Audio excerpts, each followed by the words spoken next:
এই যে আপনারা এখন দেখতে পাচ্ছেন একটা ওয়াসেট আলট্রা অথবা কম দামি যে স্মার্ট ওয়াচগুলো হয়, যেগুলো আপনারা বাজারে 700, 800, 1000, 1200, 1500, 2000 টাকায় কিনে থাকেন, ওই ঘড়িগুলো দেখেন।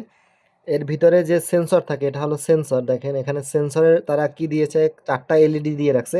অর্থাৎ এগুলা যে ডাটা দেয় সেগুলো কিন্তু কোনো কাজের না। এই যে এগুলো কিন্তু প্রত্যেকটা এলইডি, এগুলো কিন্তু কোনো সেন্সর নেই। যে কাছ থেকে দেখলেই বোঝা যায় যে এটা আসলে 4টা এলইডি দিয়ে রাখছে যেন আপনাদেরকে বোঝাতে পারে যে সেন্সরে কাজ করতেছে।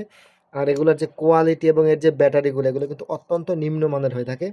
কাজেই আপনারা যদি একটু বাজেট বাড়িয়ে প্রিমিয়াম ব্র্যান্ডের কোনো স্মার্ট ওয়াচ কিনেন, তাহলে সেটা আপনার জন্য অনেক অনেক বেটার এবং ভালো হবে। কেননা এই কম দামের ওয়াচগুলোতে হয় কি, কিছুদিন ব্যবহার করার পরেই সমস্যা দেখা দেয়, চার্জ থাকে না, ডিসপ্লে নষ্ট হয়ে যায়।